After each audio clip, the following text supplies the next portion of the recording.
UP उपचुनाव की तैयारी एक बार फिर से शुरू हो चुकी है, जहां एक तरफ योगी आदित्यनाथ ने 10 उपचुनाव सीटों पर जीतने के लिए पूरी की पूरी टीम गठित कर दी है, 30 मंत्रियों को मैदान में उतार दिया है। तो वहीं अब समाजवादी पार्टी भी बैठकों का दौर शुरू हो चुका है।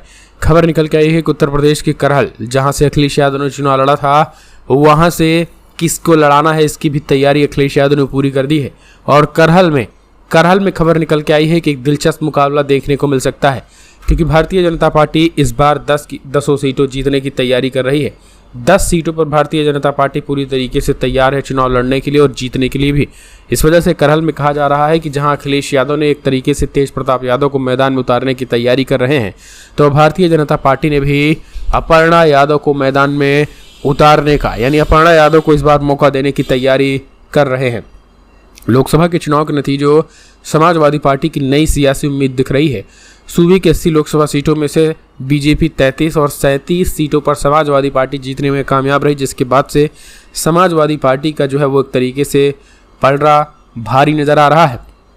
यही कारण है कि यादव बहुल करहल विधानसभा सीट, जो कि भारतीय जनता पार्टी सबसे ज़्यादा चैलेंज मान रही इस सीट को, अयोध्या में अगर देखा जाए तो मिल्की विधानसभा सीट भी है, जहां से अवधेश प्रसाद ने चुनाव जीता अयोध्या से, वो सीट भी काफ़ी ज़्यादा टफ है। लेकिन करहल सीट को जो है वो बीजेपी अपनी साख का मुद्दा बना रही है। कहा जा रहा है कि ये सीट यादव बहुल है, यहाँ सर्वाधिक 1.25 लाख यादव मतदाता हैं। ऐसे में यहाँ समाजवादी पार्टी हमेशा जातिगत कार्ड खेलती रही है, तो यादव उम्मीदवार को करहल के सियासी मैदान में उतारकर सपा यहाँ से जीत हासिल करती रही है। ऐसे में एक बात साफ तौर पर तय है कि यहाँ पर अगर भारतीय जनता पार्टी भी यादव कैंडिडेट उतारती है तो ही समाजवादी पार्टी का मुकाबला कर पाएगी। आपको बता दें, अगर देखा जाए तो अपर्णा यादव के अलावा भारतीय जनता पार्टी के पास इस तरीके के मजबूत यादव जो है वो यादव नेता नहीं है। इस वजह से कहा जा रहा है कि अपर्णा यादव भारतीय जनता पार्टी में शामिल है, तो अब इस बार उनको मौका करहल से दिया जा सकता है। कहा तो ये भी जा रहा था कि लोकसभा चुनाव में उन्हें डिम्पल यादव के खिलाफ चुनाव लड़ाने की तैयारी थी, लेकिन वो ना हो सका। लेकिन इस बार करहल में उन्हें मैदान में लाने की तैयारी है।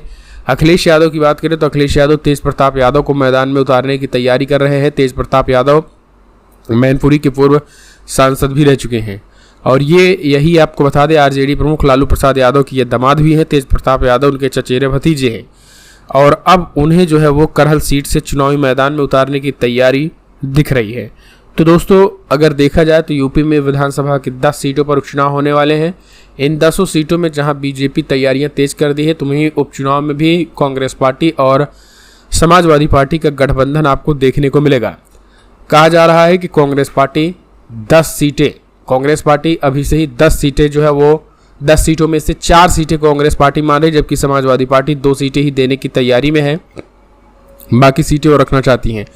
तो यूपी में लोकसभा चुनाव के बीच इस विजय रथ को क्या वाकई में 10 सीटों के उपचुनाव में किसको कितनी सीटें कौन जीत सकेगा, आप कमेंट्स माध्यम से अपने सुझाव देना न भूलिएगा। दोस्तों, इस बीच चंद्रशेखर रावण आज़ाद की पार्टी की भी एंट्री हो गई है। कहा जा रहा है कि रावण 10 सीटों पर उम्मीदवार उतारने का ऐलान कर दिया है, यानी चंद्रशेखर रावण 10 की 10 सीटों पर भी वो अपने कैंडिडेट को उतारेंगे। तो ये भी एक तरीके से अलग ही चीज़ें हैं, क्योंकि लोकसभा एक सांसद यानी लोकसभा सीट जीतने के बाद चंद्रशेखर रावण भी अब एक तरीके से महागठबंधन का हिस्सा बनने की तैयारी है। अगर उन्हें महागठबंधन यानी एक तरीके से इंडिया गठबंधन में नहीं लिया जाता है, तो वो अकेले ही चुनाव लड़ने के लिए ऐलान कर दिए हैं। तो कमेंट्स माध्यम से अपने सुझाव देना न भूले। क्या दलितों का वोट बैंक जो है चंद्रशेखर रावण से जुड़ेगा? फिलहाल इस वीडियो में इतना ही। इस तरीके के पल पल के अपडेट के लिए चैनल को सब्सक्राइब